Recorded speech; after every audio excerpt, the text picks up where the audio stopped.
and welcome to Middle Aged Geeks. This is a podcast where we talk about movies, TV, games, and everything else kind of geek related that tickles our fancy. I'm one of your hosts, Daz, and this is my co-host, Phil. How you doing, Philly?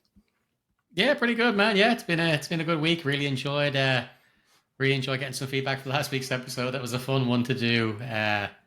Aquaman and just kind of take the piss out of it. It was a bit of crack. So yeah, no, it's been a good, pretty decent week. Yourself? Yeah, not too bad. The feedback from that was great. I didn't realize how scathing we were in some of our review segments of it, but it's good to get another crappy movie out of the way. And this week, because it is the 45th anniversary of Alien, we decided what a perfect excuse, and we don't really need any excuse to kind of talk about these movies and these franchises that we absolutely love. We thought we would revisit Alien the movie in our retro corner, and before that, Phil is going to give us just kind of a rundown on the Alien history and franchise, and I don't know what he's got up his sleeve. And before we get to that, then I might just go through what we've been playing and watching this week, if anything, non-Alien. Yeah, nothing Alien this week. I've been playing a bit more of, as I said, I was replaying Batman. I had planned on playing the new Prince of Persia, because the date was down as being the 15th, I thought. But the 15th is if you fork out extra for it's 3-day early release. It's actually 80, and I'd be fucked if I'm paying a tenner to get a game. Like, it's not the money, it's the fucking goddamn principle. If the game is ready to be released on the 15th, then you release it on the 15th. Yeah. This way of gouging a few extra quid out of people by giving you a 3-day extra release does my fucking nut in. So it is scandalous. Like, no, it's at that. Like, it's already 50 quid for a Metroidvania game. Is already too expensive, if you ask me. 100%. Although apparently there is, the longevity. Apparently it will take fucking 20, 25 hours, which is good. Yeah. But yeah, so I've replayed a lot, messed around with Batman, Arkham again. Watched some shows. I watched Echo, the new Marvel one. Oh yeah. Yeah, I watched them start to finish because there was only half a dozen episodes. Not good things? No, some of the vitriol spitted at it is ridiculous. Like, I watched it and then I was just looking to see what other people thought. And some of the vitriol was really unnecessary, especially from general public commentators, like saying, I wrote one horrible prick who was saying, like, the only reason people are giving this any high marks is out of a sympathy because the actress is deaf and missing a limb. I was like, that is just insane. Like, it's not a great show by any means, but I think some of the criticism, like, if you took out some of the kind of supernatural stuff to it and kept it more like Daredevil and the Punisher, I think it actually could have been okay. I thought Alakwa Cox, who was the Echo, I thought she did quite well. But it was just all the nonsense that they put in was annoying. Vincent D'Onofrio wasn't really used enough. And one of the things that was hyped up beforehand was this, like, 6-minute fight scene we were going to get in the first episode. And that's what the guys, before it came out, the creators were saying, look, it's awesome. There's a 6-minute fight, Daredevil in it. Like, 6-minute fight's there. Daredevil's not in it, only in it for 2 minutes or something of that 6-minute fight. But it's one of these ones where they're supposedly it's a one shot. But even for like an amateur like me, I'm looking at it going, I'm pretty sure I can see where the cuts were done. And I'm not in that industry, but I'm pretty sure I can spot them. It goes around the corner or something. Just super close ups and stuff. And even and if it is done to one shot, they've definitely put CG into it as well. So it's not like, say, Daredevil, that there's one in the first season and second season of Daredevil, as you well know, that look like one shots but aren't. But they're so raw and vicious. Like, he's knackered. They're fighting a bunch of dudes. He's just about jumping out of the way and hitting dudes. And like, it's so raw and gritty. And this is missing that. It's the fight scenes are a little bit too choreographed, and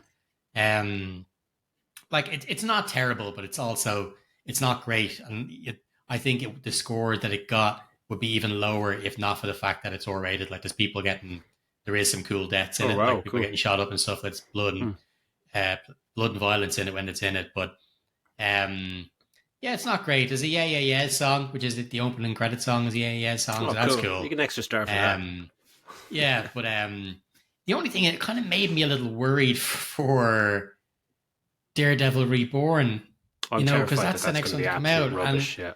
yeah, it was great to see Charlie Cox as Daredevil. I Mm. loved seeing him in Spider Man, and just like yes, he fucking loved that show.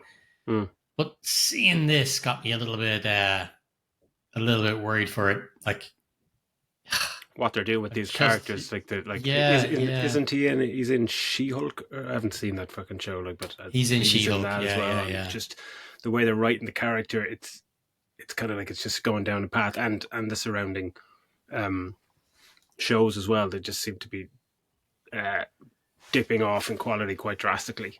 And Yeah, I saw with I the think Echo thing. Yeah, there was wasn't it? There was 8 episodes initially, and it was cut down to 5 straight away. I was like, yeah, that's a warning. that's it. Like, and I feel that this part of Daredevil's in it, this small little bit. I feel like he's in it in a very certain way that I think that they're going to try and do a crossover when that show's out. Mm. Because he talks about. I don't want to ruin anything, but what he Yeah, talks yeah, about is that he was interrupted doing something by Echo, and it's just I think that they'll show that when Daredevil starts, they'll show that scene yeah. from his perspective, if you know what I mean. That would be my guess. Because his part in it doesn't really make any sense. He's only in it that Mm. couple of minutes in the first episode, and that's it. You don't That's see it. him Yeah, again yeah. for the whole thing. So yeah, no, it's not great. And the only other new thing I watched about 4 or 5 episodes of the new Ted. You know Ted, the Well, the movie they made a TV TV thing, show, yeah, is good. and I really enjoyed it. Yeah, like Ah, deadly. it's lowbrow. I mean, fucking, it's Ted. It's Yeah, yeah. it's dick jokes. It's smoking weed and stuff. So it's Easy you're not watch. you're not you're not getting anything new here. But the CG, like the CG of Ted, is better than anything Marvel have put out for the last 2 fucking years. Like it's unreal. But like the family are all great. The young kid that plays young Johnny is brilliant. Scott Grimes plays the dad. He's great. The mom Mm. is great. Georgia Wiggum, who was in she was a kid from the second season of Punisher. Yeah. She's really good. It's just good fun. It's Mm. it's crude. It's a cursing teddy bear. I mean, you just turn your brain off and just have a bit of fun with it. Like Yeah. Boston accents. It's crass. It's fun. I really enjoyed that. But yeah, that's me. That's all I've done over the past while. What about yourself? Well, I did get to watch anything this week, really. Well, apart from kind of skimming through bits of Alien, but what I played actually inadvertently and kind of accidentally started playing Celeste again. Have you ever? Did you ever play that? When it Yeah, came out? yeah, yeah. I played. Oh, I didn't finish it, but I loved it. Yeah, yeah. yeah, I've never finished it. I finished about 10% of games I actually play, but yeah, I went back to it. I was just scanning through the Xbox Store or Game Pass just to try and see if there's anything new out this week that maybe I could have a look at. And it just popped up at the top, just Celeste. I was like, oh, fucking, might, yeah. I haven't played it since it came out, so might just, the usual. I'll give it 5 minutes, and Jesus Christ, it just got sucked. For anyone who hasn't played it, it's like a platform puzzler where you take control of a little girl, Madeline, on her quest to scale Celeste Mountain. But it's I think it's 8 hours to play through it completely, and I played 4 hours. Pretty much just about where I got last time. So I'm hoping I can actually get through it a little bit more. But man, that game, I thought I was going to play for 5 minutes, and it's just the amount of times you die and how much fun it is actually dying in this game. Yeah. And it just comes down to that replay value where if you die, it's just straight away. It's just a half a second later, you're put back there, and they go, right, okay, you missed that jump. Do you want to try it again? Do you want to try it? And just some of the elation on some of the levels where you jump and hanging onto a ledge, then jump in midair dash, grab a power up for another dash, then onto it, and you complete that, and you feel like you're 10 feet tall, even though it's like the 154th try fucking doing it. Like it tells you your death count, but I think I've died like close to 1,000 times, like 940 times or something. It's just, yeah, phenomenal. Love it. The controls are so fluid. It's just such an easy game. And yeah, the story. I wouldn't say it's an easy game. It's an Oh easy no, game no, to get into. yeah, But an easy game to get into. yeah. It's pretty fucking difficult. Like, but they do have accessibility options where you can. Yeah, and I was tempted to go through a few of them, but it is getting more difficult now. Where it's getting to the point where, if I'm trying one little level or one little section for 5-10 minutes, I'm not too bothered because it's not like we talked about with boss battles that it's one go and then 30 minutes and then you have to go again. This is it's kind of the risk and reward is just so fucking great. But if it does get to a point where it ramps up considerably difficult, there is like all these little sliders you can tweak. Like, Okay, right. you can't die, or just like you can slow the game down. Or my personal favorite, I think that I'll be going for is you could just add another dash, so it keeps the difficulty, but it just means you have one extra little jump to get you out, Oh, and okay. Yeah, yeah, just yeah. dips the difficulty down just enough where it's still, because the whole game is about the reward of trying these difficult maneuvers. But yeah, it's great, and it still gets me. There's one of the scenes in it where, like, because Madeline is obviously it centers around kind of mental health and her mental health, and there's a bit where she's answers a ringing phone at the top of the mountain, and she's chatting to her mum on it, and she's there's a point that she realizes while she's talking to her mum that she realizes she's dreaming, and it's just this back and forth, and it's just it's really it's subtle, but it's a lovely little message, and I just really want to know what fucking happens at the end of it. But yeah, if anyone hasn't played it, it's on Game Pass, and it's about 15 or 20 quid if you're on any other platform. Highly recommend it, and I'm fingers crossed I fucking complete it. That's mainly what I played. For this episode, I dipped into tried to play some Alien related games. Tried to first on the Steam Deck. The first one I got was Alien 3 from like 1992 or 3 or something on the NES. I was playing it on Steam Deck. I couldn't get the controls to be remapped properly. But it's shocking. Like it's so bad. I lasted about maybe 5 minutes before I was like, this is just everything about this is horrible. It's the worst type of retro game. And then I got working for about 10 minutes. I don't know if you remember the arcade game, the Konami Aliens game from like 1990. Yeah. Which was this like, the one with the two when you had the guns? Yeah. You had the it's fucking badass game like that. And the nostalgia from playing that, I just couldn't stop smiling, and I was audibly giggling while playing it, because that's one of the first proper arcade games that I remember going into the arcade in Cork, the Tudor, back in the early 90s, and just playing that after seeing, Aliens, and just go, this is fucking amazing. So I got a plane, and it kept crashing on the second level, which was annoying.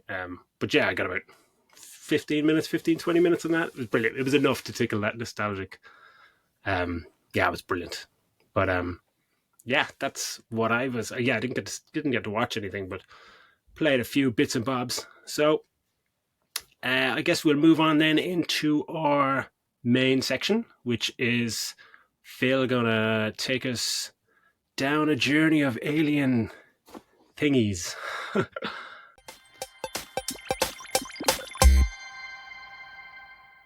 Yeah. Take it away, buddy. Yeah.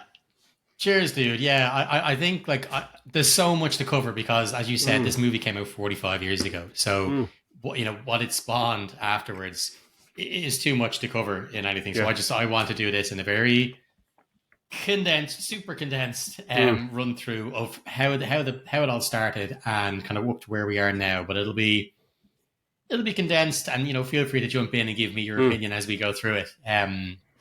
So it'll kind of just be, as I said, rerun through of it.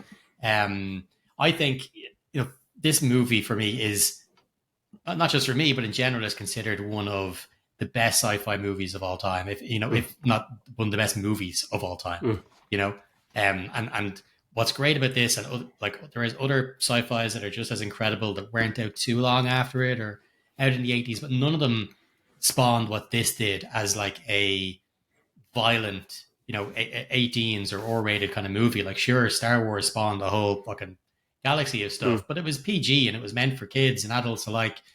for what this has spanned, from spawned from what it was, to have movies, games, books, comics, toys, board games, a TV show coming up. It's for me, it's such a phenomenon in that way. Yeah. Like we'll obviously get into the nitty gritty of it when you do the kick us into the retro corner. But just to touch on the first movie very briefly, so it was directed by Ridley Scott, who obviously goes on to influence the canon, later movies.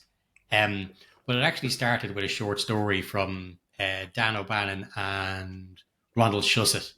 And I think that it was actually their short story that's used for the opening part of the opening act, the whole opening act of the movie, of how the alien gets on board the ship, and stuff in the first place.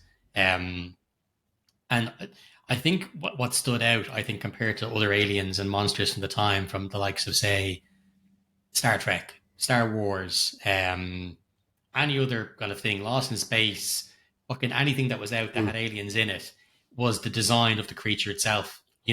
Like the design of the creature and the design of the whatchamacallit, the space jockey thing. They find that ship and stuff. Yeah. All of that was designed by the Swiss artist H.R. Geiger, who's obviously passed away. And this kind of, it was this biomechanical thing where biology and flesh meets machine. And it's been done to death since then, but this was the first really time you're seeing this kind of thing. And it was so beautiful yet absolutely haunting looking, It's like but the creature was so and the creature was so different. Like it got fucking arms and legs, but it's the shape of the head, the fact that it had no eyes. Like it was just this terrifying nightmare of a being, with it has no sense of, it doesn't have any motives other than to hunt and kill and destroy and eat and to replicate. What's the word I'm looking for? Procreate. It's a killing machine, and it's just unstoppable. It's just so good, and the whole effects team on this, between the alien designing the ships, the worlds, the whole lot. I'm pretty sure they won an Oscar for it. 1980. Yeah. It was just absolutely gorgeous. Great work they did, and because of the likes of Star Wars that was out at the time, there was a lot of money around for sci-fi movies to be made, and you can see money was spent on this movie. But like, despite that, we didn't get a sequel for, what was it, like 7 years before, 8 years before, 86 or 87, I think, before we got Aliens. Now, look, it was well worth the wait. James Cameron had come off the back of Terminator when he went to start working on this, so we knew we were going to get something cool, and it ended up being a completely different type of movie. It was more like, for me, I think it's more like a war movie, really. It's a platoon of Marines going in on a rescue mission. Again, another incredible movie, but I love that they use that core thing of the alien and this evil corporation, the Weyland-Yutani thing, which is kind of seen throughout the movies, that this evil corporation, what they see from this killing machine is, what can we do with it? What can we make out of it? How can we turn it to our benefit? Like, it's a very believable sequel. You know what I mean? Yes, even though they're completely different genres and completely different tones and types of movie, but it's straight away you just go that they totally exist in the same world, which is fantastic. Like, yeah, that's such a good point. Yeah, I mean, because a lot of movies will come out, they'll try to do the first one but more, or the first one, but let's make it even bigger. We've got more money, but they change it. Let's make it even bigger. And change it completely. Like, but this, they changed it, but kept that core feeling of it, bringing back Sigourney Weaver, of course. It was just fantastic. Do you remember watching those two, the first two, as a kid? Yeah, well, I saw Aliens first, which is fucking pretty wild, and I think back to it, because that was the one I was like, holy shit, this is the movie balls to the wall action madness, like, because I think I'd just seen Terminator. And then Aliens was first, so it was kind of subverted in that way, where when I went back to see the first movie, it was just a shift in tone, even just to start. We'll get into it later with the changing kind of pace and the slow nature of it, and how it takes its time, and where you don't really see the alien. It's very melodic almost in its kind of slow reveals. compared to the absolute blistering fucking action, as you say. And it's a good point you said, actually, that it's more a war movie than an action movie, because it's about these Marines just do or die, got to go in and, survive it at all costs. But yeah, watching the other way around was, I'm kind of glad. I don't know when I saw I didn't see the first one right after Aliens. Well, maybe it's a few years later when I saw that, and I was a little bit older, maybe about 11 or 12 when I saw that. And it makes sense that I was a bit older to take it in, because I think if I had seen it straight away after seeing Aliens, if I was, 7 or 8, I would have been like, fuck's sake, this slow fucking movie, where's the fucking guns? Yeah.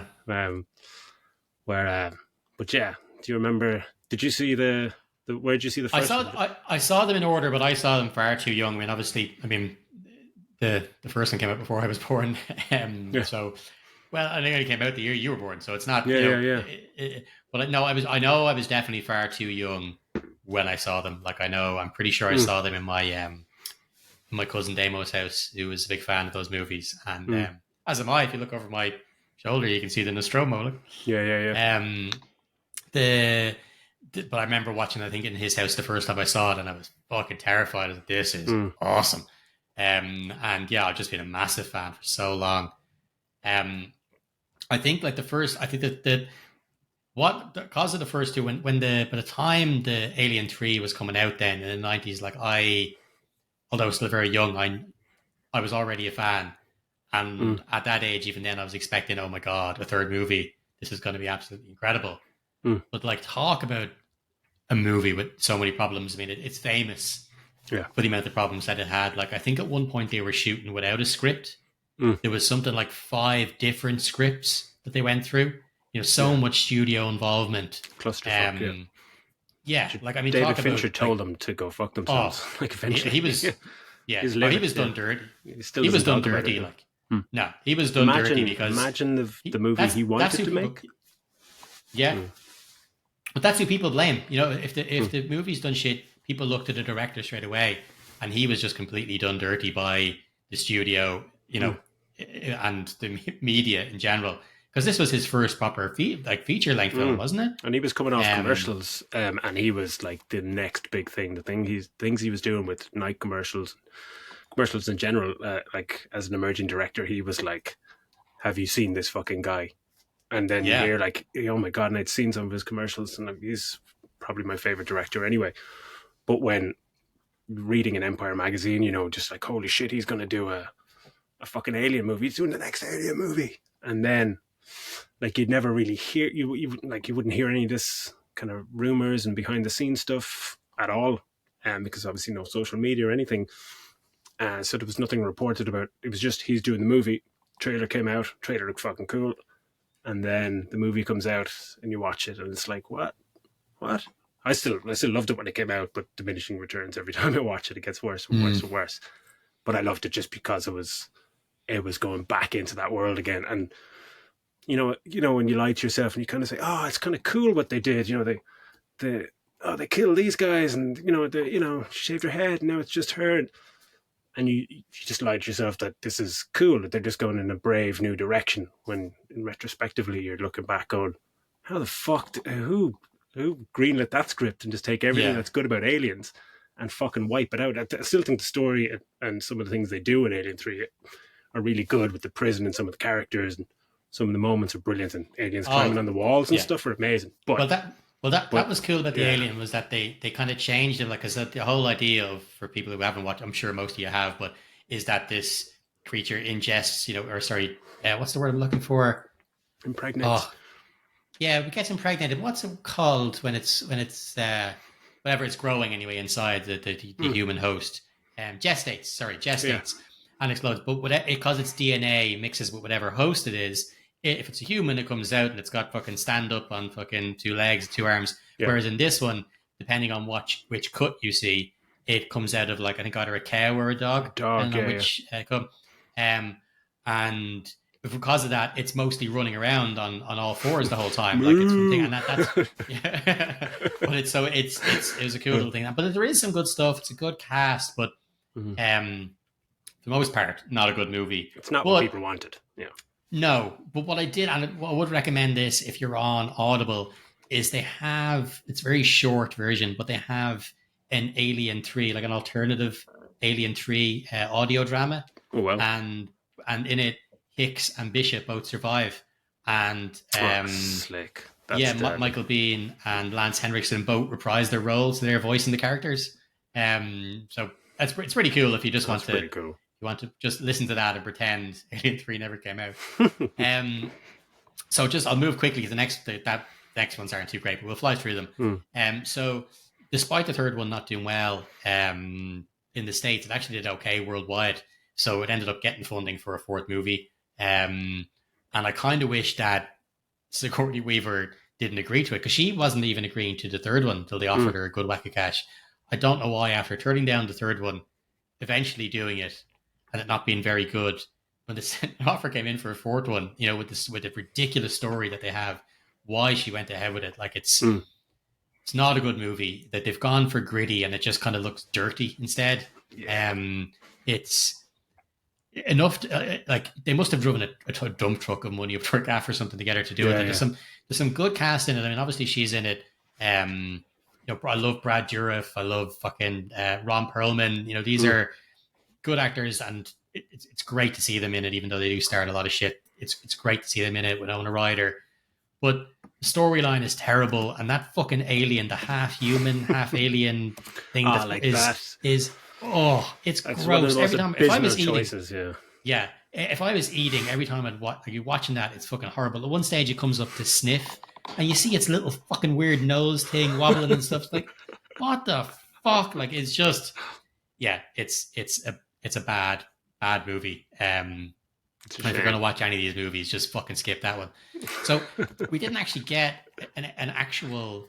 There's no actual sequel after this. That's a pure alien movie because the next one we got was was in 2004. So there'd already been this crossover in the comics. I think it's in Black Horse Comics between Alien and Predator.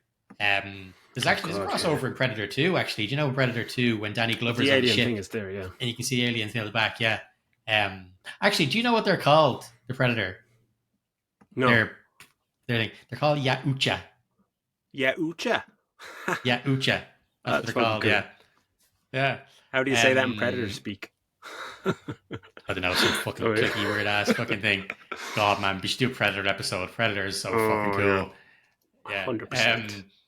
So in 2004, anyway, they released a movie, Alien versus Predator, and I think straight off the bat, and I'm gonna be, this is like if you put versus in the title of your movie, I know there's a 90% chance this is going to be a shit movie. Like, there's no movies that have verses in the name that turn out to be good movies. You know what I mean? Like, they're all fucking Super Gator versus Croco Monster or fucking fights, these things and thing. A tornado. Yeah, Batman versus Superman. Just any of these fucking things have verses in them. Most of them they end up being shit. He's already off to a bad start. I'm pretty sure it was Paul W.S. Anderson who did it as well. It was PG as well, wasn't it? Yeah. Lance Henriksen's in this one, but he plays Wayland. He plays the guy who obviously started the company, Wayland Yutani. Terrible movie. I've probably seen it, I'd say, a dozen times, though, because of course you have.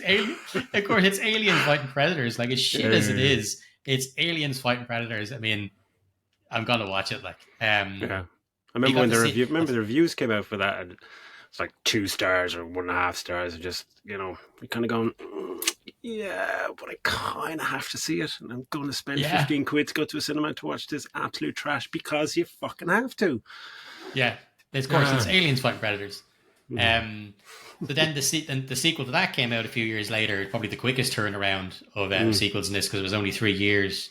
And even me, who loves this shitty movies, I only watched that one twice. Yeah. I think Michelle from 24 was the main actress in it. Yeah. Rachel Ellsworth. Just a forgettable movie. They had the Pred Alien, basically an alien that bursts out of a predator's stomach and becomes a mixture of predator and alien. Yeah. Drive me mad. Yeah, absolute trash. So then we had to wait until 2012 before we got, and then next thing it's Ridley Scott is back in the saddle for his movie, which is a prequel. And I am in the minority here because I fucking love this movie. I love it. I know people don't like it. And look, I think maybe I like it as much as I do because I don't really think of it as an alien movie. Because there's fuck all really to do with that in it. Like, sure, Wayland's in it, but there's not really anything that represents it. If you take out the last fucking 2 minutes of the last shot, you know, when somebody from the studio obviously said, we need to stick an alien in the last fucking scene. If you take that out, maybe gets another star or something. And all the nonsense about fucking how mankind started. Like, a lot of it is wank, but it's so gorgeous looking. Like, it's beautiful looking. Immaculate. Like, you know, and the score is outstanding. And the cast is outrageous. Like, it's fucking Idris Elba, Charlize Theron, Guy Pearce, Sean Harris, Noomi Rapace, Fassbender, that guy who looks like Tom Hardy, Benedict Wong. Not Tom Hardy. Yeah, it's Logan Marshall, something or other.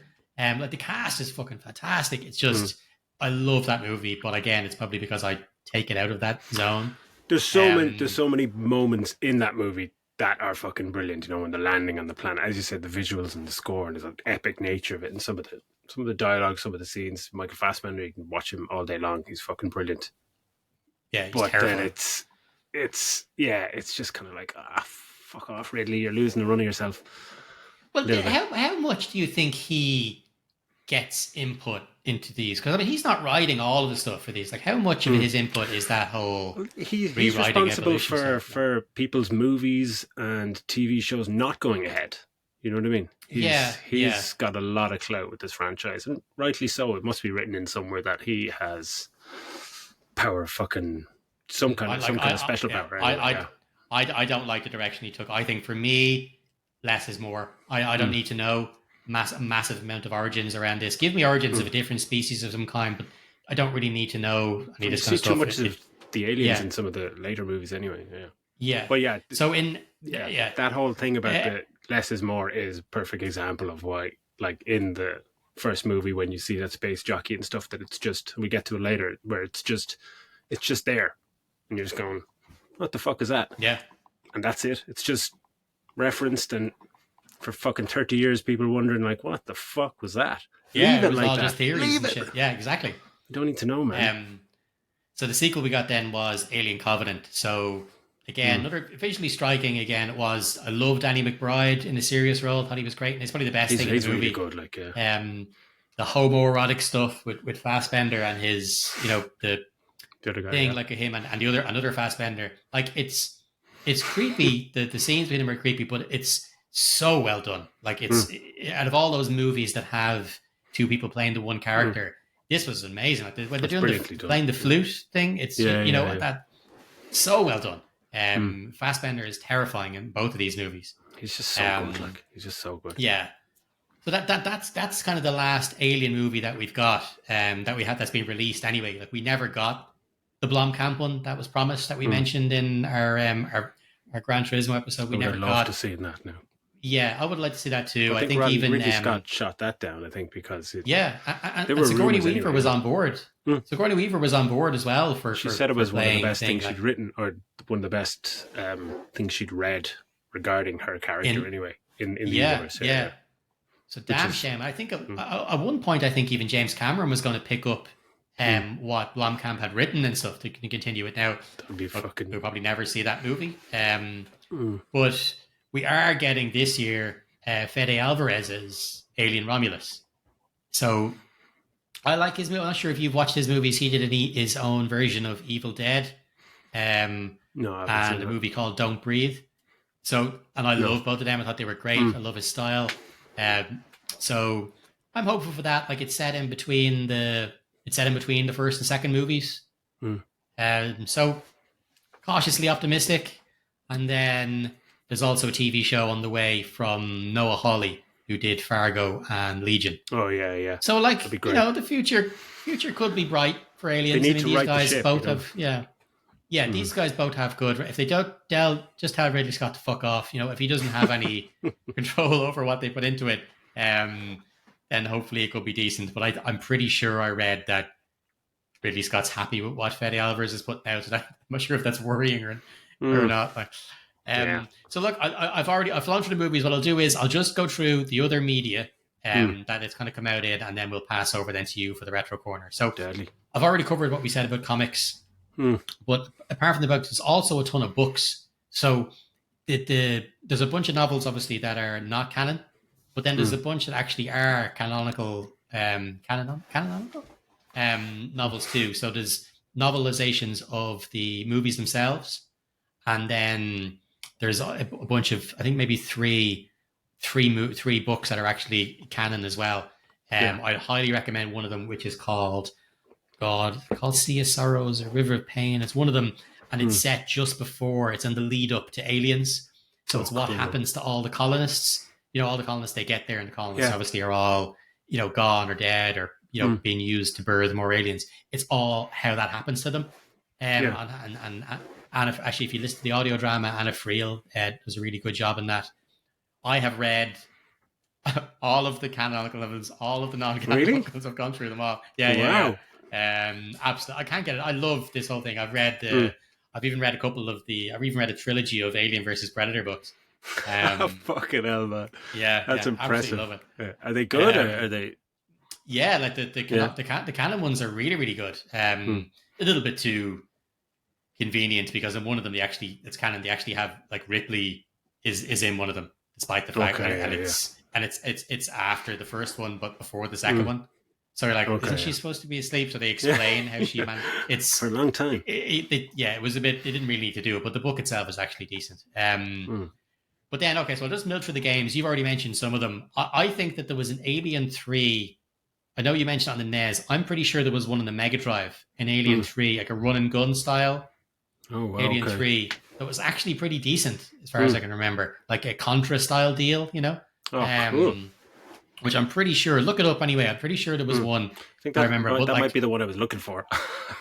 I think that as far as I remember, that was the only one I remember from that age of being good, because all the ones from the 80s that were on the Atari, the Commodore, in the arcade, all shit. Like, I've touched on a few of them over the years and stuff, but pretty much most of them from the 80s, 90s, and even 2000s were all shit. Like, so I'm just going to skip through them, maybe play, first of all, the Alien 3 run and gun, or the one that you mentioned, as I would kill to have that arcade machine set up in the gaff, because I had two pulse rifles. Yeah. You and your mate had a pulse rifle each. Fucking amazing. And just fucking shooting aliens coming towards the screen. It was so much fun.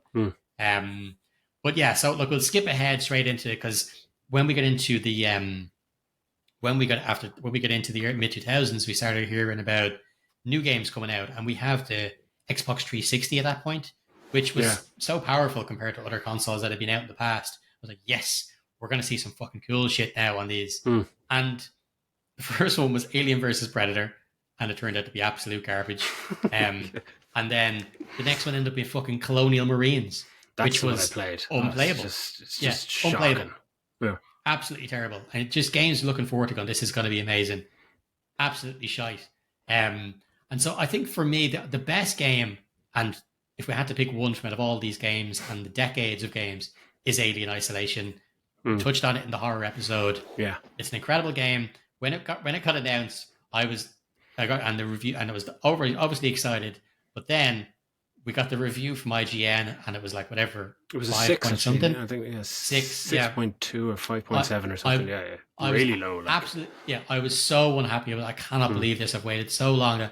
Luckily, I didn't listen. I said, fuck it, I got to play it anyway. And I'm glad that IGN person must have been just having a shit Ryan week. McCaffrey, he since came back and kind of went, I think I messed that up, because a lot of people think that, like, read reviews like that and singularly just look at that and go, 5.7 must be shit, I can't fucking play it. Where he held his hand up and went, shit, he's probably responsible for a lot of people not playing it back when it came out. It's shit, like, for the publisher. Because we're 10 years on, and that game still stands up. It still looks fantastic, plays fantastic. The first 27 minutes easy brilliant. sim, like but I won't go into it because we've covered it in the previous episode. But anyway, that's the best Alien game. And then so far in the 2020s, we've had we've only got 2 games. So we've got Fireteam Elite, and Dark Descent. I haven't played Dark Descent, which is Me like a neither. strategy style thing. But Um, Fireteam.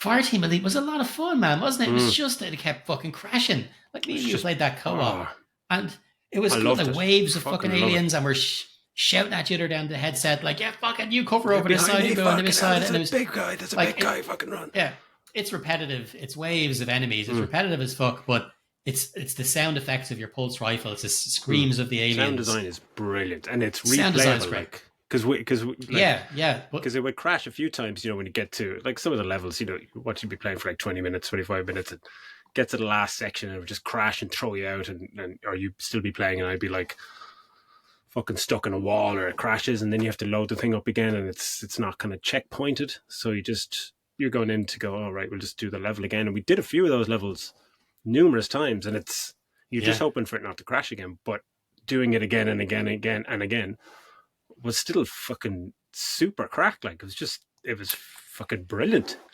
a lot But of fun. But the problem yeah, is that it had so many patches, like so many patches, and yet it was still broken. And we were playing it. Like we played it a good bit after it we came played it out, on and PlayStation then we 5 tried to play and it the again. Xbox. Yeah, Yeah, played it on and they two both crashed. consoles, and they're both crashing. Like so, It's bullshit. sorry, but that you need to service your game better than that. Yeah. But look, that is the super condensed version of the xenomorphs and their effect and on what its effect on our culture and how and the games that we play, the movies and fucking comics and TV shows, everything, and how big it's gotten. I didn't want to spend too long about it because I think we'd end up crossing over a little bit, Yeah. with the retro corner. That's just But natural. yeah, but yeah, no, I am delighted that we got to have that conversation about aliens.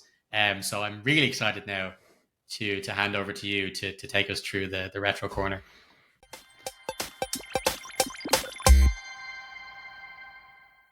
Happy Days, yeah, that was a great section, Phil, man. Happy Days. We could easily go through your section and do that for fucking 3 or 4 hours. It's well done though. But yeah, for the retro corner, because it was a quiet week and we were looking at anniversaries for movies, and there's a lot of stuff actually coming up.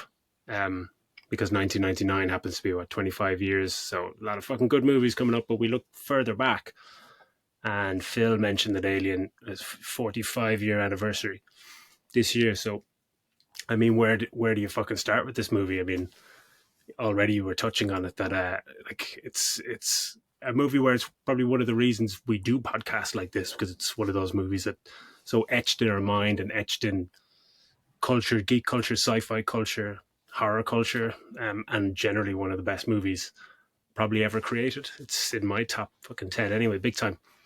But I think this movie, like, it was released, as you were saying, in 1979, a great year, written by Dan O'Bannon, and I didn't actually know that about the short story. That was pretty cool what you were saying. But when I was looking into it, the original title for this movie was Star Beast, which is just I actually just on so that. good. If you, I think last exit to nowhere. Oh, I yeah. think they have a T-shirt No. of a Star Beast, with the alien stuff on it. Like if you're, Yes. yeah, because that was actually, I think that was the name of the short story that it was called. That was fucking deadly. That's like that just shows where kind of sci-fi horror genre was at the time, where like that's the kind of title of movies that were kind of churning out at the time. But I think it was a movie that it's not just great sci-fi horror, but I think it changed sci-fi horror genre, but it elevated the whole sci-fi genre itself to new heights. Star Wars, as you were saying, had already kind of showcased how sci-fi action and adventure movies could be, high quality with the right people both in front of and behind the camera. But Alien is another beast entirely. Pun intended. Mm-hmm. But yeah, like I was reading that like Dan O'Bannon, when they were looking for directors to make the movie, the first one or two directors were treating it in that same vein as sci-fi B-movie schlock. And O'Bannon really just thought that there's something more to this. Like we can make something pretty fucking decent. Like he was really, he obviously loved his own work, but he thought the script was really strong. So Ridley Scott was, like Fincher, was an emerging director coming from commercials and lauded by lots of his peers at the time, and I think he had just won an award for the duelists in Cannes or something like that. So O'Bannon and co decided, let's get in touch with him because I think he could give the script um, the respect I think that it deserved, that he thought it deserved, and not be another sci-fi B movie. So Ridley Scott then jumped on board, and straight away Ridley Scott is really big into storyboarding stuff himself, and he created detailed storyboards on the Nostromo ship and like the design, the spacesuits and interiors with the help of H.R. Geiger. And 20th Century Fox were so enamored with this when they saw the storyboards that they doubled the budget from like just over 5 million to like estimated 11 million, which that's unprecedented. 20th Century Fox, fair play to you. But we'll go through the basic plot. We can go scene by scene as well. But the basic setup for the movie is the crew of the Nostromo they're awakened from cryo sleep to investigate a distress beacon from a nearby planet, or ship on a nearby planet, the now infamous LV-426, and unwittingly bring an alien creature onto the ship who begins to hunt them down. Now, can you imagine how many times you've heard that premise? You know what I mean? Yeah, but it's how the alien gets on board. This isn't an alien who sneaks on board, fights its way on board, and you have to take it down. The whole design of this creature, like, it was ingenious. Like, how do we get it in there? Okay, somehow it impregnates, and so they go to the ship to investigate, and like you said, this space jockey thing they find, and obviously this thing comes out of an egg and infects one of the thing. Like, but it's how they went on from there. That's how it gets onto the ship. So the premise is simple and had been done before. It's a crew against some sort of malevolent or dangerous being, whatever way the movie happens to be. In this one, it's a ravenous, fucking destructive creature. But it was how they went about getting it on the ship, and that, as you mentioned when you were talking about the space jockey ship, like that whole scene, it was great because we didn't know what it was. Some people thought that was a cannon that he's sitting in. Is that a huge gun that he's sitting in, or what is it? And that was the whole thing. What is that thing? Like, and they made it look even bigger because when they did that scene of them in the spacesuits inside the pulled away shot, that's children of some of the cast are in those suits to make them look like they're sell the scale of it. Yeah. Which like that. I think that for me, that's how they get the alien on board. I love that. I'm not sure about you, but it was just it's so terrifying. And it's one of just numerous, like, the script of this movie is phenomenal. It really, really is in so many different ways. I mean, like, even just, it's just, and I was saying earlier about me seeing this after Aliens, it was just a little older, and I think I could appreciate because I'd seen the frenetic madness of Cameron's version of this, still as gorgeous as anything else, but this, with its kind of it's very slow opening, and it's just like the film takes its time, like even just the way it opens, and that beautiful panning shot across space, across the planet, and the titles slowly, beautiful way as the titles come in, straight away. I would have loved to see it in the cinema, and just to kind of go, what the fuck is this? You think alien movie, it's another B movie, and then within 5 minutes, you're in for something different here. And like the way it takes its time opening, and then it reveals the Nostromo, and it's just slow shots going through the ship, just showing the details of the ship, with Jerry Goldsmith's incredible score accompanying us. And it's basically from the start of the movie, I think it's about 5 minutes until the crew actually just wake up from cryosleep. It's just 5 minutes of just setting the scene, setting the ship. And when the crew wake up, I think that's one of the best things about this script is, like, you don't know, like, when the crew wake up and you're introduced to them, and you have, you're the Captain Dallas, and you have the Parker and Brett, or like grease monkey kind of mechanic guys. You've got Ash, the science officer, Lambert, the pilot, and of course Ripley. And there's only like a cast of 8 people in this movie, which is brilliant. But when they wake up, and you just see their banter and how they're acting on the ship, it's just completely believable that they are a working crew.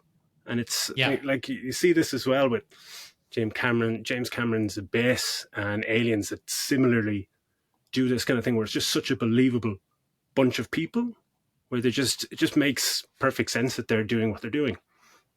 But the way the script doesn't follow the kind of normal Act One structure, setting up a story arc and your protagonist and all that.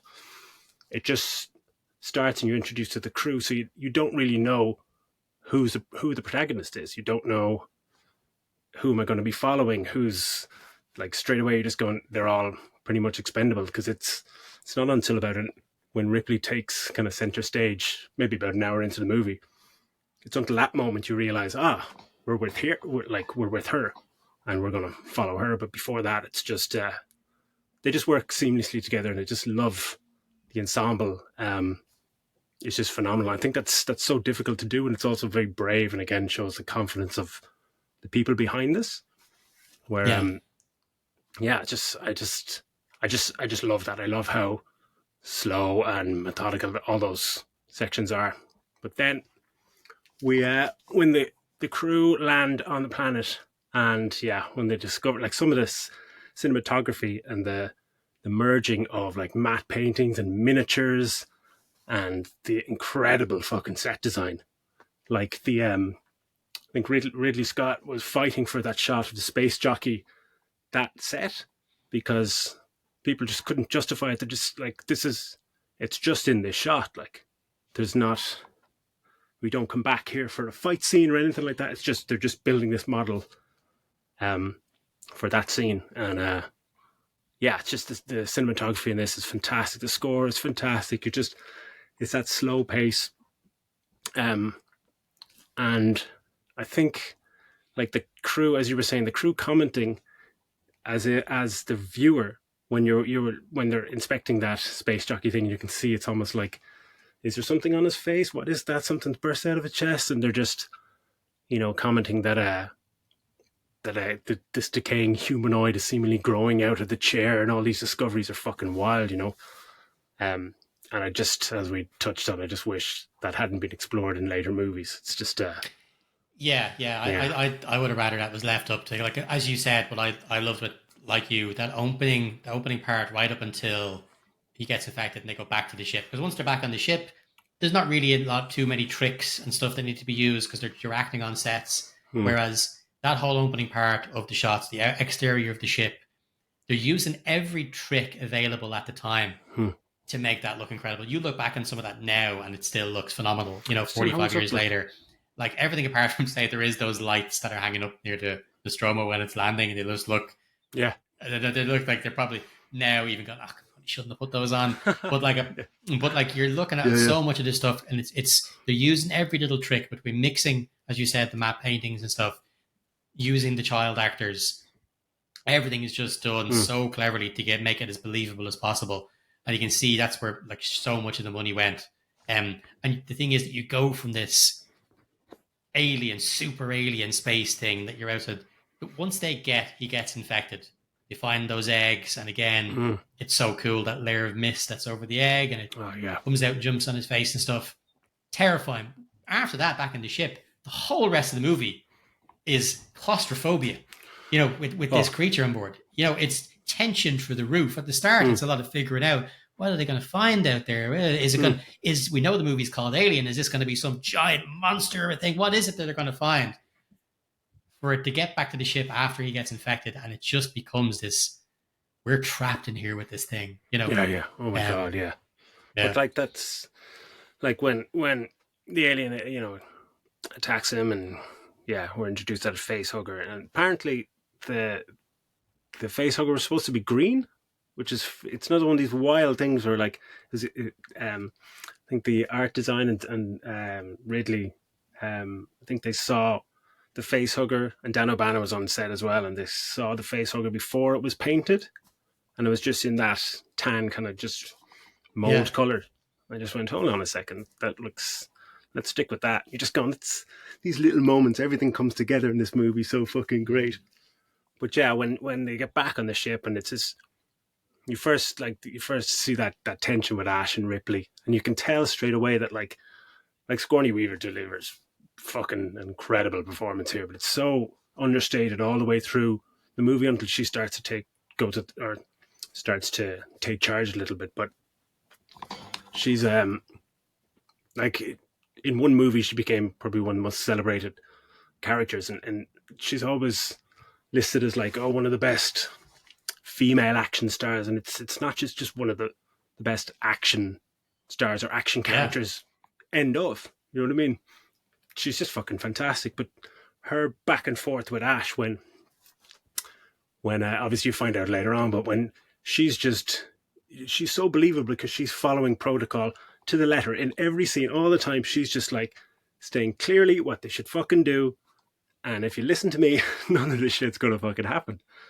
And that just makes perfect sense that it's so believable later on that she would be able to survive this, because she can make the right decision, or she can think clearly in a fucking jam, you know, and her interplay with kind of with Ian Holm is brilliant. Like, he's so understated as well, and so menacing on like the second. I remember watching it the second time back, where you can see when you look into his performance a bit more, you can see where he's kind of watching and like scanning people in scenes where before it just looked like he was just not really.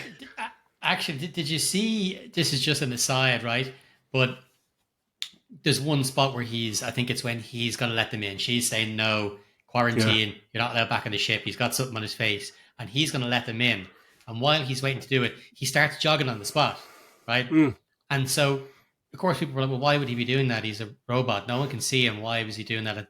And so when they made Alien Isolation, they had some of the androids do that same thing. And they just come up with some backstory about how they do it to, I don't know, keep the innards moving or something. But they used it again in the game. That's just to kind of class. Just to tie it in with that, to say, well, look, here you go. You know, it's a real thing. We swear.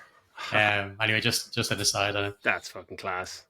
But then obviously, you know, we have when we're introduced up close and personal to the face hugger and them trying to remove it, and then you get introduced to the acidic blood, and apparently that was another thing that they were like, O'Bannon was trying to figure out. He came to like a bit of writer's block. Is like, why wouldn't people just unload on this alien when they saw it and just blow the fucking shit out of it? Couldn't figure it out. I think I don't know who it was, but someone on his team just mentioned, what if he has acid blood, and maybe they can't because it'll just go through the hole and all that. And it's just like, okay, this just adds another layer of what the fuck would you do? Like, that plays, I think, a lot through this movie, where you're in these scenarios and just like, what would you do? You know, the terror on these people's faces, you know, just like, can't go anywhere. As you were saying, you tried to pull it off and the thing gets tighter around his throat, so it's going to kill him. You try to cut it off and acid comes out and starts bleeding through the hole. It's just fucking genius. Like, must be the helplessness of them. But they're like, we have all this technology. We can't help our friend who's sitting there with this fucking alien stuck to his mush. Like, so cool. But obviously then Facehugger just decides to go, hey, actually, I've done my job. See you later, and fucks off and dies, and everything's back to normal and happy fucking days. All is grand, and obviously not. We come to the infamous dinner sequence. Actually, before that dinner sequence, this dinner sequence is the second one of a couple of parts in it where the actors aren't told, you know, what's happening, how to react. Like it's Victoria Cartwright, isn't that Lambert? Yeah. Yeah. She, and I'm not sure if it's the extended version, she comes up and fucking slaps Sigourney Weaver across the face. Yeah. And Sigourney Weaver wasn't expecting it. Like, it wasn't supposed to be a fucking thing. Like, and it's just, and there's like that, and there's one in the scene you're about to describe, the same thing. They weren't told exactly what was going to happen or how much blood or what it was going to be. Yeah, there's an urban myth where people are saying it was shot in one take and they were never told that there's a chest buster going to come out of his fucking chest. And it's like, well, obviously, I don't know if that's rigged in and stuff. Was, like, no, that's I think it was more like they weren't expecting them. They weren't told how much blood. Something.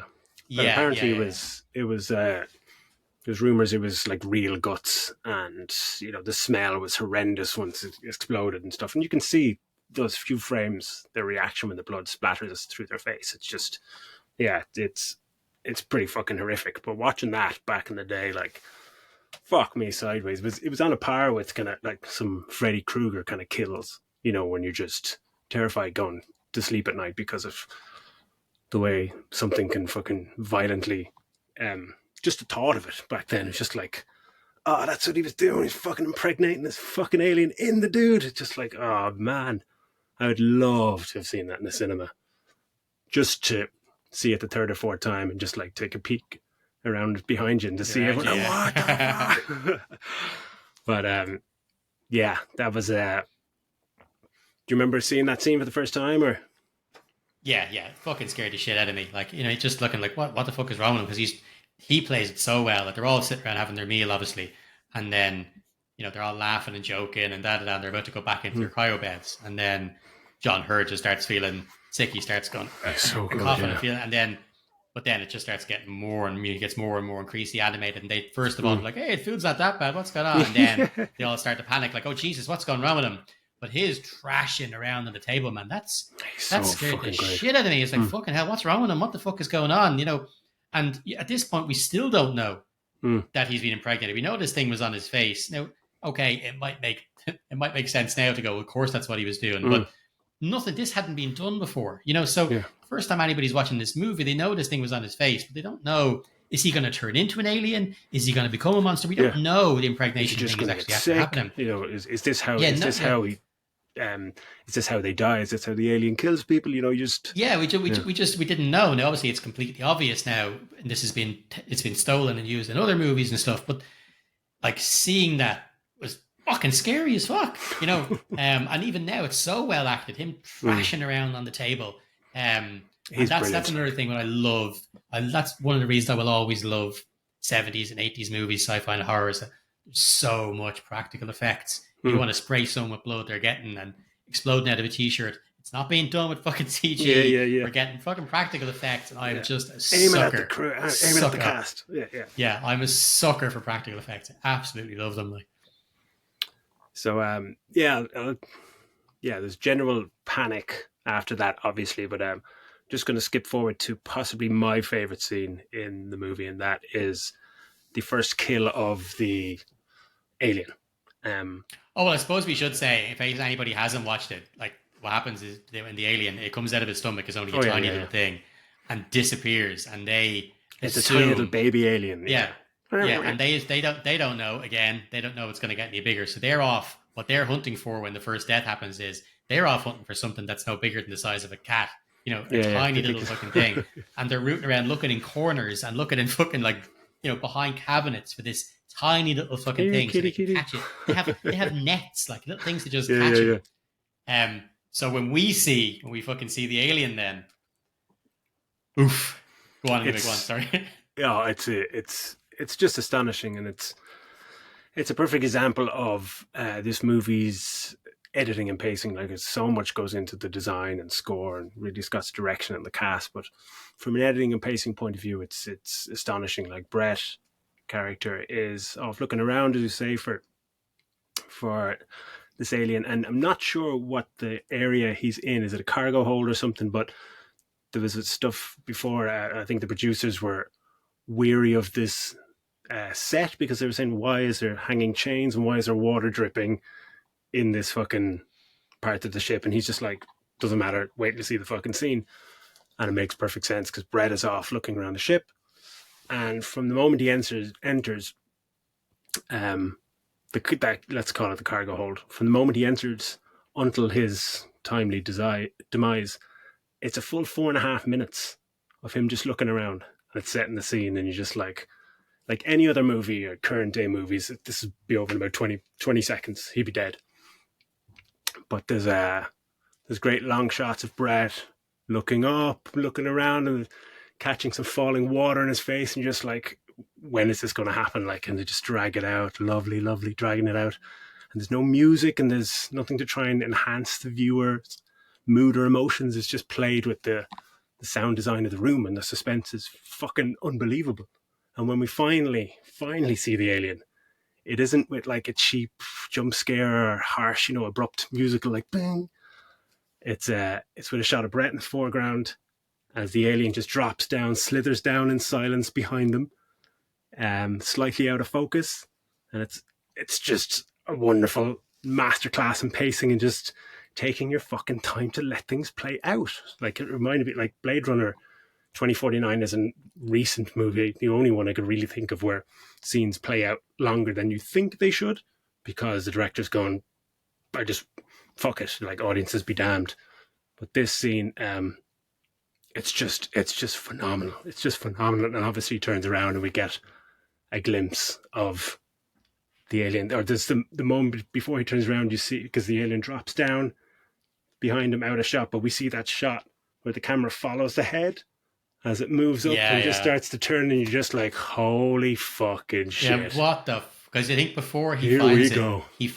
he's after finding the skin that it sheds. Yeah. That straight away you're like, oh man, this shit's after getting bigger. Yeah. What the fuck is that? And then when you see it, this alien, like we've seen nothing like this before, the big elongated fucking head.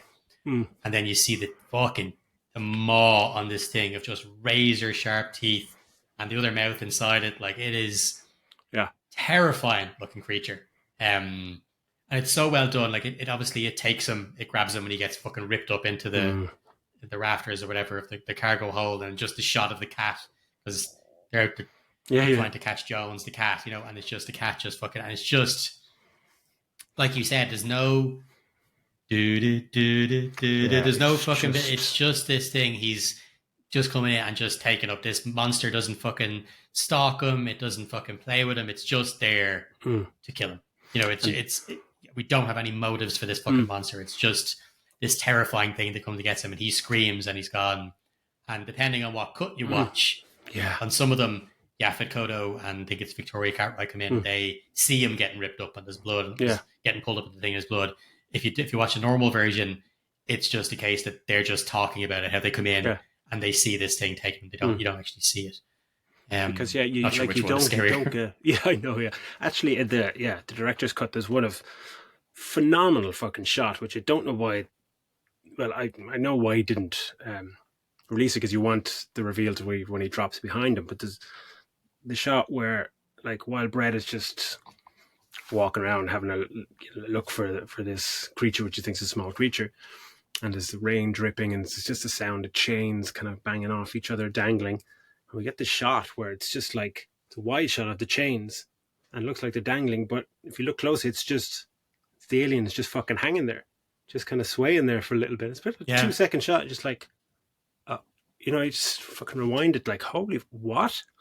That fucking blew my mind. But it's just a masterful fucking scene. Like, it's a pity your man who played him, because that's the first time we see your man. I can't remember his name. I think it begins with an A.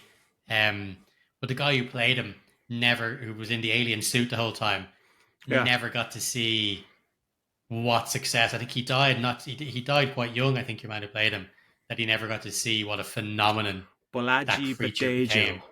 I don't know he died. I don't think he lived long. I'm not sure if he lived long too long. We might look it up there. What's his name? Balaji Badejo. Anyway, I'm pretty sure he died shortly after that, because I haven't heard anything. Well, not that I would have heard from him. You know what I mean? But I don't think he was anything else. Like, actually, no. He did. He died early 90s, so he would have got the second movie, and then that was it. So none of the games, none of the Alien 3, 4, Alien versus Predator, nothing to see what became of it. Like, because what an iconic role he got to play. He was probably just going, what the fuck? No one's going to see me. I'm in this big dumb suit. Yeah. And look what it became. Yeah, that's it. It's just more so like, you were that fucking thing, you know, because the Xenomorph is still like the greatest alien design, I think, put on film. And that's crazy to say, given it's 45 fucking years ago. But that creature design is phenomenal. It's beautiful, sleek, and just downright fucking cool, you know, with the salivating mouth and just mouth within a mouth and whipping tail, and it's kind of beauty and terror in equal measure. But like Geiger's love of dark fantasy with kind of harsh contrast, soft edges, is a perfect marriage for this alien creature. Like some of his other work, you see it, it's so dark and twisted. It's phenomenal. But yeah, that was my favorite scene. And I was going by death scenes here. I was going to move up to Dallas's death scene, but do you want to touch on anything before that? No, just what I love, because obviously this is after that they've decided to go hunting for the freaking Mm, creature, and they've only got fuck all. They've got fuck all weapons. But Dallas, before we get Dallas's death scene, we Ash has made a contraption, and this ends up being an advanced version, gets used in Aliens. But mm. it's that fucking Oh thing that yeah, beeps the yeah, tracker when yeah. they, and that goes on to be used amazingly in Aliens when So you're going around. predominant, yeah. And if you're playing Alien Isolation, you can pull it Mm, out and you just beep beep beep. You're fucking swinging mm. around. Where the fuck is it? Is above me? I can, Yeah, yeah. and that's it. He's got this fucking tracker, and they're watching on the screen, and all they can see is little fucking dots for where the alien So is, and little dots simple. where he is, So and it's simple. like so simple. And he's going down, isn't he? He's going down through the like Jeffrey's tube style thing from like Yeah, the the kind Star of Wars. the kind of maintenance tunnels or whatever they're called, little tiny cramped fucking things, and it's a scene that plays out Yeah, just so well, and like it's given time where there's so many moments when it could easily be, oh, this could be when he opens this thing, and fucking that's where the alien is. But the way they play it and the way they build up when they're using that machine, that contraption, and as you were saying, it's just that simple.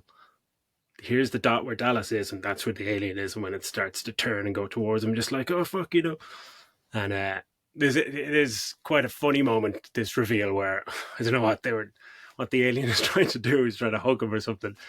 Where Dallas yeah, goes down and goes down through one hatch and looks one way and then turns around with his flamethrower the other way and illuminates where the alien's been hiding. And they cut to a close up, and the alien just puts his hands out and goes, "Give us a hug." And yeah. And then it obviously, cuts out. Yeah, yeah, but yeah, it's what can they do? Yeah, I mean, they're yeah. trying to. They have to. But the They have to scene is fit this. beautiful. Yeah, they're trying to fit a 7.5 fucking 8 foot tall, creature thing into this short space and have it do something. There's not massive thing amount that they could do, and it was right Mm, that they, as soon as it does this pose of the hands out, they just cut it like that. yeah. It just cuts out straight away. Whereas had they maybe tried to have him crawling towards him or something, it Mm, would look so awkward because it's already in this tight space and stuff. You know what I mean? yeah. The only other way they could have done it is to maybe just, again, he pans around straight away and he's face to face with it or Yeah. something like that, and it cuts out. But again, I think it was a good choice of what they did was, based on the technology and the costumes Mm. and stuff that they had. And that's But the that's beauty your, of it, yeah. That and I you think, don't yeah, get to see him. at this point, like we already know that Ripley was right, but I mean, she hasn't really come out as the hero yet, Mm, because a lot of these movies, a lot of tropes, we're expecting the captain, who Dallas is, we're yeah. expecting the captain to be the guy. And I think in the original scripts, they wanted Dallas to be the Ripley, the main character, Mm, whatever, the guy to save everybody or to survive, whatever. So for him to get killed right there, and then they're almost rudderless, like fucking Lambert goes off the rails. What the fuck do we do now? The captain's mm, dead. She's losing her shit. They have to try and come up with a plan. And like you said, Ripley has to step in and then take control. And I don't want to jump into you telling it, but I think it's this is where Ripley wants to get some answers about what the fuck is going on, how this shit mm. going on. So she wants to go and speak to the computer. Isn't that the next part after that? Yeah, this is where she discovers that his orders. Is this that bit? Yeah, Yeah, yeah. yeah, So yeah, Ripley, yeah, chats to Mother. Haven't talked much about Mother, but just love the voice of Mother. It's great. But she discovers that Ash has been given company orders to collect a specimen of the creature at any cost. The crew is expendable. And there's a lovely reveal of Ash in this scene where she's leaning forward, looking at the screen, just going, "Oh fuck, I can't believe it." And as she just sits back, it's a profile shot, and you see Ash is just revealed, just yeah, right beside her, and just like, yeah. And that's when shit kind of takes a fucking turn, where yeah, they have a confrontation, and then she realizes that he is actually a fucking android, and it's a fucking wild scene.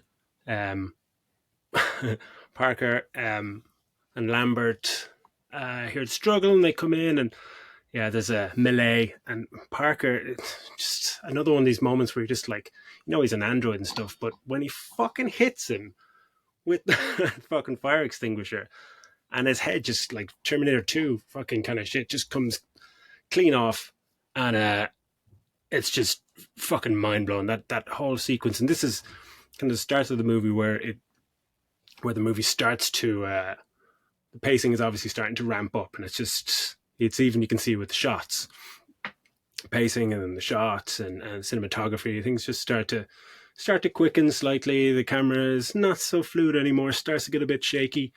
But Parker and Lambert and Ripley, then they wire up Ash. It is a creepy fucking scene as well. His head is on the fucking ground, and yeah, they wire him up to ask him, like, what do you know about this alien, or just basically how do we kill it? Give us something. And he beautifully says, you know, you can't. It's perfect. It's just, you know, it's the perfect specimen or the perfect killing machine. So yeah, do you like that scene? Fucking blew my mind when I fucking saw it. Like, just, oh yeah, like, I mean, obviously you can see it Ian now. Holmes The is cut, just like, amazing. Like, yeah, you can see it now. Like, his head's cut off, and she's trying to make it stick to the table, and then we have a really quick cut, you know, and they switch out the prop for actual Ash's head. You know, it's a very clever scene. But him lying there with just the head covered in all that white, whatever fluid blood that runs through the android's body, and they just distort the voice in his voice box, you know, and he's just telling them he doesn't fancy their chances, basically. And he's like, you admire this creature. He's like, I admire its simplicity, or admire, you know, it's something that's mirrored in the sequel, when Bishop doesn't go off the rails, like, but when he's looking at the face hugger in the second movie, and he's just, you see him and he's enthralled, but he doesn't even hear when Spunkmire's talking to him, and he's like, magnificent, isn't it? Like, he's just It's just to mirror how obsessed, you know, and Ash really does admire this creature, its simplistic nature of just destroy. But an incredible scene, and they come up with a plan then of, okay, we can get the shuttle, the Narcissus, the shuttle, and we can get the fuck off the ship. Just blow it up, yeah. Yeah, but when they split up, and Ripley does go to her job, and Lambert and Yaphet Kotto go to do their job, unfortunately, things don't turn out too well for the duo.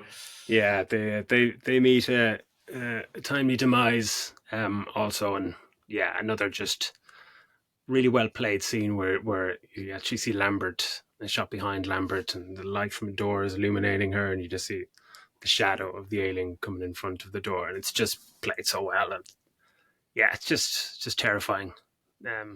They die anyway, and yeah, this is just, well, like, when it's just down to one, and it's just fucking Ripley, and the final 15 minutes, I think, with Ripley on the ship are some of the most intense ever on screen. It's so fucking unnerving. Like, it's just, cameras now, it's just, the pace is ramped up completely, and Ripley is kind of like, okay, I need to just get to this shuttle.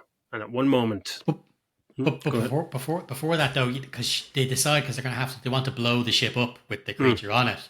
And what I loved about this is she goes in, and it's really, they must have spent a fortune on the prop that they use to build, that she needs to do this whole thing to set the self-destruct. It's incredible looking, those big pillars and stuff. Like, it looked like machined parts specifically for this. It's an incredible looking thing. But she sets the whole thing off. But what's great is when she changes her mind, because, like, there's a countdown, and it's like, you must turn it off within the last 11 minutes, or you know. And so the trope, and like we said, in which they take the piss out of in, like, Galaxy Quest, when we spoke about it, is that it's always able to stop at the last second. So it makes the point of saying, if this is not stopped within the next 5 minutes, and so you just assume, well, that's what's going to happen. She's going to get back just before the countdown goes. She'll be able to turn off the self-destruct. But it doesn't. She gets back to turn off the self-destruct, and it won't. The computer goes, no, sorry, tough shit. You've already said it. The self-destruct is going to go off. And you're like, well, fuck, how the fuck did she get out of here? You know? Yeah. I like that. It's her battle then. It's her getting to that. It's her getting to the shuttle then to get off it. But yeah, it's like that. It's keeping you holding on. It's like, when is she going to get there? When is it going to happen? Because it goes on for fucking ages, and it doesn't overstay its welcome at all. But it's just that tension. I'm just like, give me the fucking release. Is she going to get out, or is she not going to get out? Like, it's so well done. Yeah, like, I think, again, it just kind of comes down to the editing and pacing, which is immaculate. But that level of suspense, ever like that. We talk about the last 15 minutes, but it's kind of the last hour. Like we're never given a moment to gather our thoughts or fucking breathe. From one death scene to another. It's just like even when Brett dies, like as you were saying, the very next shot after his death scene is a close up of Parker going. It's just so fucking big, and it's straight back into. There's no like, right, what'll we do, lads? Get a cup of coffee, make a plan. It's just fucking relentless. And that continues here. And like there's as Ripley as like you don't know how it's going to play out, but she's obviously she's going to get to the shuttle. But that one scene where she's getting there and she just turns around the corner and you just get just a glimpse of the alien just kind of turning around. She's just like, oh fucking shit, and just starting, that back away slowly, and she just does that so well. She just looks she has that lovely look of just being absolutely terrified, but also thinking, what do I do here? What do I do? It's not this stupid fucking horror character who makes poor fucking choices. You can see that she's just acting with her eyes. She doesn't have to say anything. You're there with her, and you're just kind of going, what are you going to do? What are you going to do? And as she's backing away slowly, and then you get that shot where the alien's mouth is just slowly kind of creeping around the corner with her. It's just like, you just get the fuck out of here, fucking run. It's just fucking phenomenal. But yeah, and then look, she gets off the ship, and self-destruct happens. Not the best self-destruct special effect I've ever seen, but for 1979, not too bad. And you think, it's at that moment where you get a moment to breathe with her as she goes, fucking hell, like I've done it. I did it. And then that scene, it's just lovely, and it's just played out where she's getting ready to go into cryo sheep with Jones the cat, and it's just like, fucking, you did it.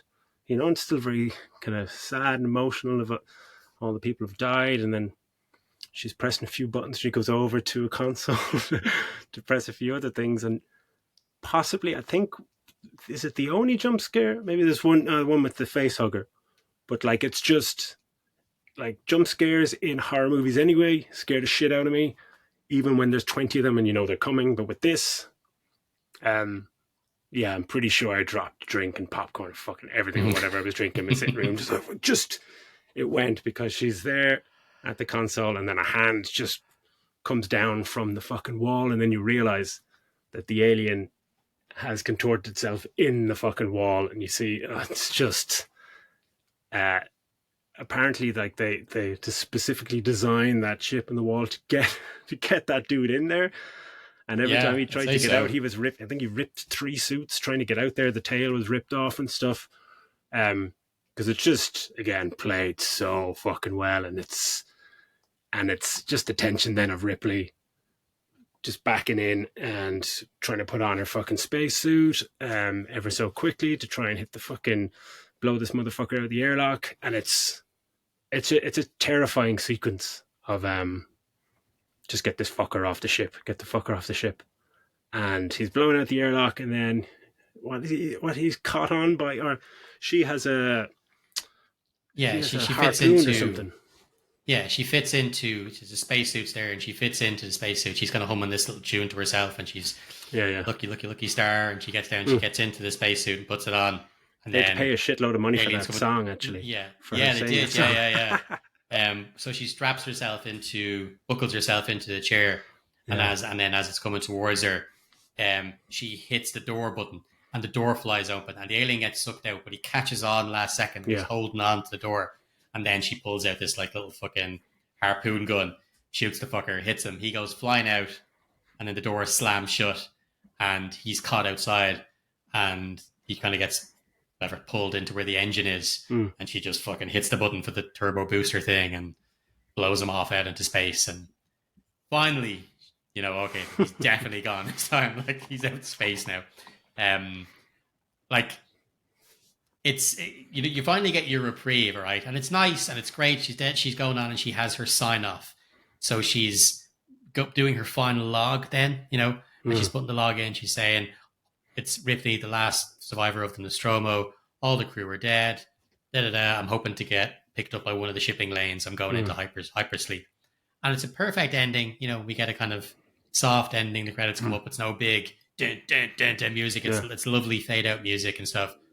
And I like the way it finished. But apparently, Ridley Scott wanted the different ending. He wanted the alien. So Ripley to get killed, and the alien to reach over and mimic human voice into it, like, this is Ripley signing off for Captain. He wanted the alien to have a person voice and talk into thing. And this apparently was one of the times where the studio stepping in was the right thing. When someone went, no, you mad cunt. That was not happening.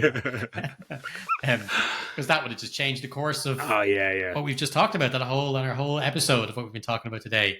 These things would be fucking stupid, ridiculous if they could talk. You know, so glad that didn't happen. I don't know if I don't think it's a wives' tale. I'm pretty sure that's a real thing. But